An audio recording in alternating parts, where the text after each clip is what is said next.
Bienvenue dans Les Filles d'Olympe, podcast intime et...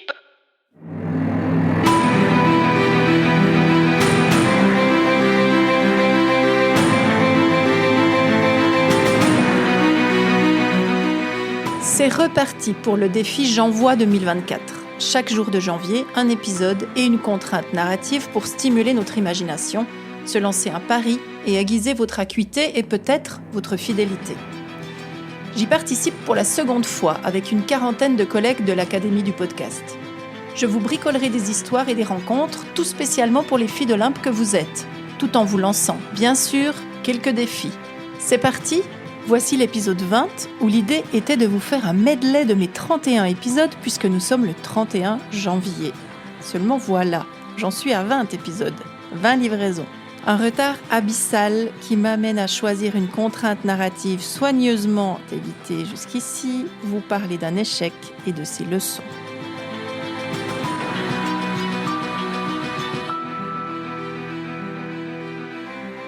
Bon, en même temps, pondre 20 épisodes en 31 jours, c'est pas vraiment un échec.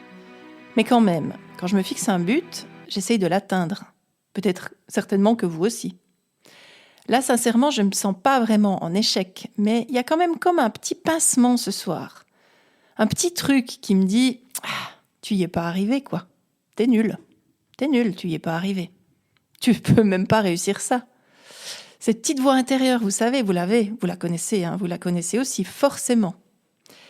Il y a même la petite Florence, là, qui vit au creux de mon estomac, qui est en train de sautiller dans tous les coins, en rappelant que l'année dernière, tu avais réussi, tu les avais fait, les 31 épisodes en 31 jours.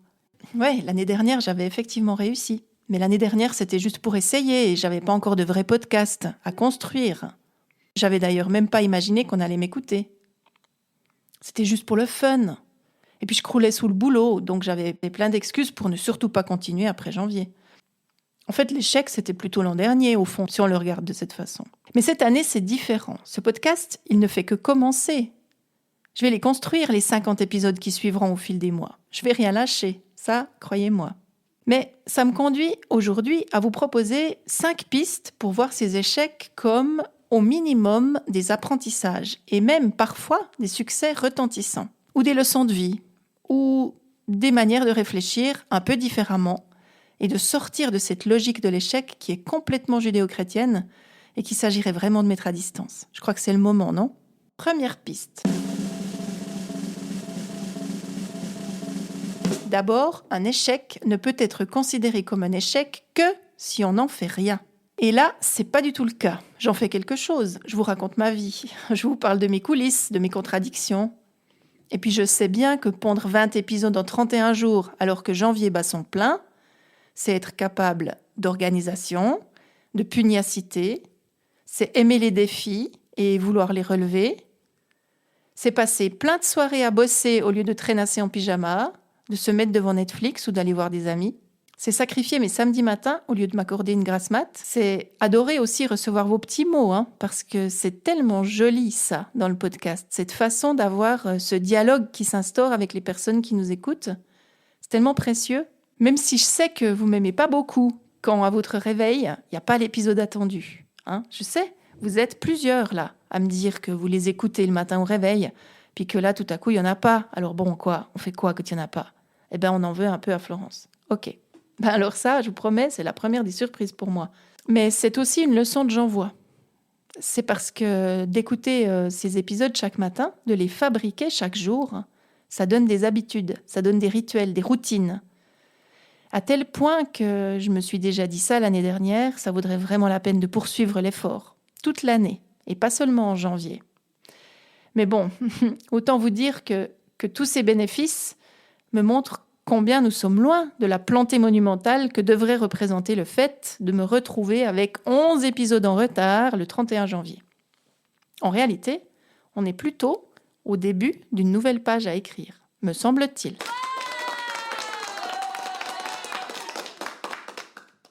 Deuxième piste.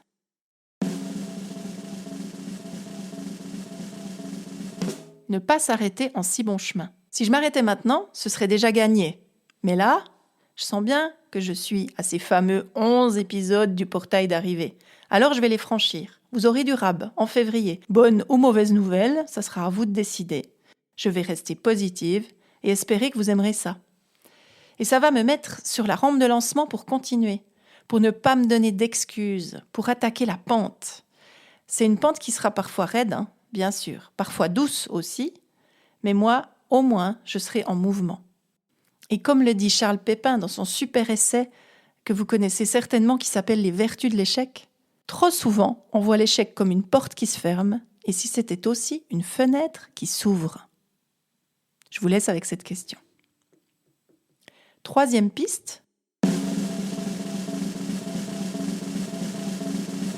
Sortir du cadre. Sortir du cadre, pour moi, et certainement aussi pour une bonne partie d'entre vous, c'est la base. C'est essentiel, c'est la vie. Moi, ça m'aide à respirer, ça m'aide à rester moi. Ça m'autorise à faire un peu autrement.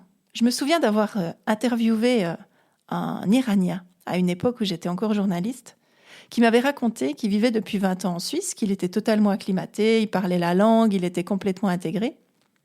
Intégré, encore un mot à interroger. Enfin bref, il vivait en Suisse depuis longtemps et il m'avait dit une chose magnifique. Il m'avait dit, il y a quand même encore un truc que je fais pas tout bien. J'essaye de me parquer en dehors des cases. Je me demande d'ailleurs si j'ai pas déjà dit ça dans un podcast, mais j'avais adoré son histoire. Se parquer en dehors des cases, juste un tout petit peu, c'était une manière de rester fidèle à qui il était et d'où il venait. Être un peu en dehors des cases. Et dans un pays comme la Suisse, être un peu en dehors des cases, c'est pas quelque chose qui est très valorisé. Et moi, j'aime bien être un peu en dehors des cases aussi. Bon, faut dire que là, le cadre, il était pas très rigide et surtout qu'il faisait pas très peur. Le mot d'ordre tout au long du mois, c'est plutôt rester le plaisir, l'envie, le challenge, le rire et l'enthousiasme entre mes différents collègues qui ont relevé le même défi que moi. En un mot, on était plutôt dans la légèreté, dans l'amitié, dans la découverte, dans l'expérimentation. Mais dans mon histoire, le cadre, ça a toujours été un truc un petit peu compliqué. Je vous en ai parlé dans le premier épisode de J'envoie. Et donc, me voir sortir du cadre avec la ferme intention de garder le cap sur mon objectif, au fond, ça me ressemble. Ça raconte qui je suis. Prendre des chemins de traverse pour arriver au même endroit que les autres. Ça, c'est moi. Et c'est pas que moi ici. Je sais que vous qui m'écoutez, vous comprenez très bien ce que j'essaye de dire. Et ça, le fait de s'autoriser ça, ça renforce le sentiment de légitimité. Ça renforce notre sentiment d'être à notre juste place et d'avoir le droit de faire un peu autrement. Et puis aussi, vous savez, de vous raconter ça, je me dis, mais je raconte des platitudes, des choses totalement évidentes, des choses que tout le monde connaît. Sauf qu'en fait, on remarque souvent que oser dire des choses qui paraissent tellement évidentes pour nous, c'est parfois des apprentissages ou alors une autorisation qui est donnée à quelqu'un d'autre. Et donc, peut-être qu'il s'agirait d'exprimer un peu plus toutes ces platitudes qu'on a à l'intérieur de nous, qui en réalité n'en sont pas, et n'en sont surtout pas pour tout le monde. Alors, si le fait que je me vautre de cette façon dans ce challenge J'envoie permet à quelqu'un de prendre une voie de traverse, ça valait vraiment la peine de rater ce 31 janvier.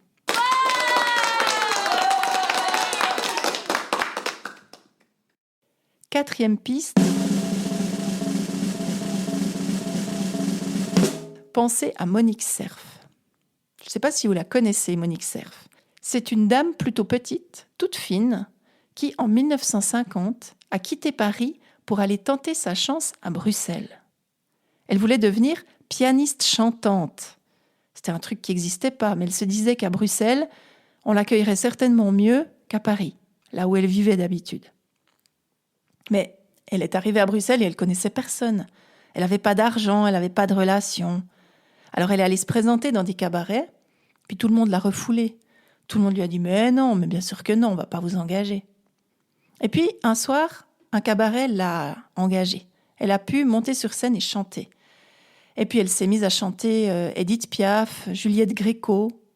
Et puis elle a dû s'arrêter tellement les spectateurs la sifflaient.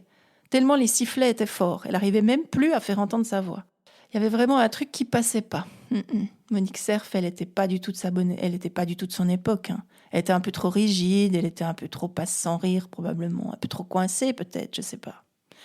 Bon, il y avait un truc qui passait pas du tout. Elle n'était pas de son temps. Donc, en 1951, après avoir tenté sa chance comme elle espérait vraiment le faire, elle est rentrée à Paris. Elle rentre à Paris, puis elle va faire une audition. Une audition qui se passe pas très bien, puisque le seul engagement qu'on lui propose, c'est d'être engagée à la cuisine du cabaret pour faire la plonge. Imaginez. Alors elle capitule, puis elle devient plongeuse. Elle va faire la plonge dans ce cabaret pendant 10 ans. Mais Monique Cerf, à ce moment-là, elle ne s'appelait pas encore Barbara. Dis, quand reviendras-tu dire, au moins le sais-tu, que tout le temps qui passe ne se rattrape guère, que tout le temps perdu ne se rattrape plus. Le printemps s'est enfui depuis longtemps déjà. 5e piste et dernière de notre épisode. Se demander pourquoi on continue envers et contre tout. Pourquoi Monique Cerf a continué ? Pourquoi nous continuons quand nous sommes confrontés à un échec, à quelque chose qui résiste ?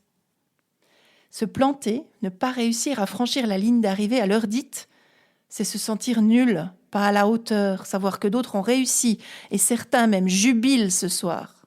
Ou alors, on peut voir le cul-de-sac comme un carrefour. Et puis se dire qu'en fait, ça va ouvrir de nouvelles voies, sans pression, sans risque de se planter, puisque objectivement, c'est déjà fait. Ça permet de se poser une question. Qu'est-ce que février va nous autoriser ? Qu'est-ce que cette nouvelle page qui s'ouvre va permettre ? Qu'est-ce que cette absence de pression va ouvrir comme nouvelles opportunités ? Comment nous pouvons, plutôt que de nous rabâcher l'hypothétique échec du début, nous raconter comment nous avons tenu bon ? Comment nous tiendrons bon ? Comment nous avons tout pour le faire ? Et comment ça va être génial de le vivre ainsi ? Vivre cette page blanche. Et c'est là que je pense à Philippe Guimand, dont j'ai parlé récemment avec une amie. Philippe Guimand, c'est un ingénieur physicien français qui est surtout un drôle de gaillard, parce qu'il observe, lui, le monde invisible et il maîtrise à fond la physique quantique. C'est pas très simple de le suivre, Philippe, mais ici, il va nous être d'une grande aide, parce que lui, il le sait. Quand quelque chose cloche ou ne tourne pas rond dans nos vies, c'est plutôt bon signe. Tracer sa route vers un nouveau futur, vers une nouvelle étape de vie, lui, il appelle ça le futé lumineux, c'est prendre le risque d'énerver un peu notre présent qui aimerait bien nous maintenir dans l'état actuel, qui aimerait bien ne pas tout le temps devoir vivre des changements. Et ce présent, il va s'associer à notre ancien futur, ce futur que nous avions vu d'une certaine manière, c'est-à-dire par exemple terminer un podcast le 31 janvier avec 31 épisodes, et qui finalement va se transformer en « Ah ben non, 31 janvier, il n'y en a que 20, il y en aura donc 11 qui vont suivre ». Et là, on est un peu dans une nouvelle vision du futur qui n'était pas celle qui était prévue. Et ça énerve vraiment notre présent. Ça énerve notre futur. En réalité, c'est un peu notre ancien futur qui vient foutre la merde, autant le dire avec ces mots, très clairement. C'est ça que Philippe Guimand appelle le foutur. Et quand ça résiste comme ça, il y a fort à parier, dit-il, que c'est parce que nous sommes dans l'exacte bonne direction. Eh oui.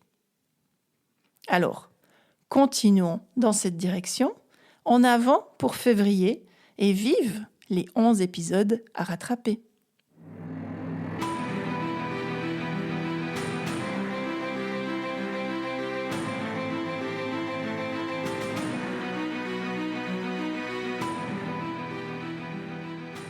Je vous dis donc à demain. Merci de m'avoir écouté jusqu'au bout. Et si vous avez aimé cet épisode, vous pouvez lui glisser les fameuses étoiles.